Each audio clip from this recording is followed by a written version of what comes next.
Although some still attend the church, some others, however, may have left the church due to a very specific reason. And I know it makes people very uncomfortable to discuss this topic, but this is about sexual abuse within the Catholic Church. And this is something I want others to be well informed about. But this is something that the Catholic Church sometimes tries to hide or justify, or just plain out did not take the appropriate measures to counter the priests in question, who have endangered mostly people under the age of 18. According to a 900-page report made by Josh Shapiro, over 300 priests were found to have abused at least 1,000 different children over the course of 70 plus years, most occurring within the state of Pennsylvania. Because of this, the action that the people took was to launch more than 20 different subsequent investigations about the Catholic Church by state attorneys. Besides, I have heard people associate Catholicism with pedophilia, when it is not exactly true. I mean, sure, there are the sickest people that hold religious childs just to use them, just so they can access children and talk and do intimidating things towards them. But in reality, that is not actually the case, as there are many different Catholics, including Catholic priests and bishops, who have spoken out against this and have even fired the suspected priest too, or got the priests fired. According to a Gallup poll, over one-third of the Catholics in the United States has considered leaving their faith behind, all because they have found out about the sexual abuse of young people by priests. In another report, the Attorney General of Illinois, Kwame Rao, released a report where more than 450 accused child sex abusers in the Catholic Church in Illinois have been reported since 1950. Almost 2,000 people under 18 were victims. Unfortunately, not as many criminal prosecutions were conducted, as the accused people in question have either died or the statutes of limitations have expired completely. The numbers of accused priests and incidents of abuse peaked between the mid-1950s and the mid-1980s, but have declined significantly since then, according to a 2011 study conducted by other Catholic bishops and conducted by the John Jay College of Criminal Justice at the City University of New York. But to me, fortunately, I feel lucky to be in a community church where the priests can get along with the children and adults all together like they should be. I have not heard of anyone in my community speaking anything against my community priests about assault or performing those acts in public or privately.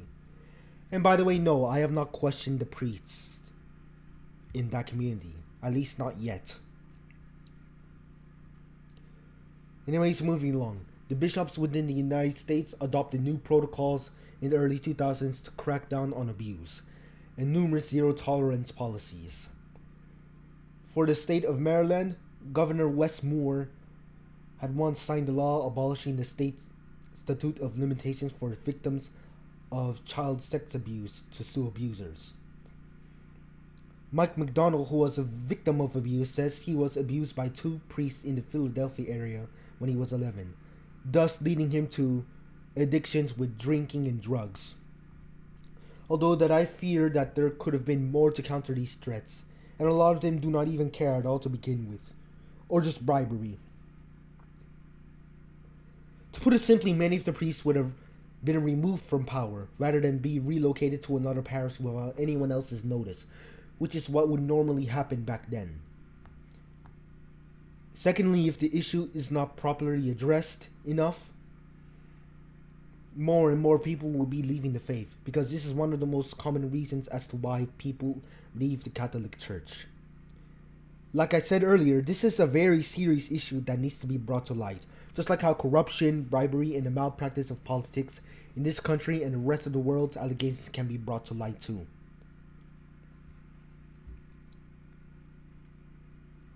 To conclude, my intent is not to scare people or get mad and yell at me for offending those who have sensitive hearts.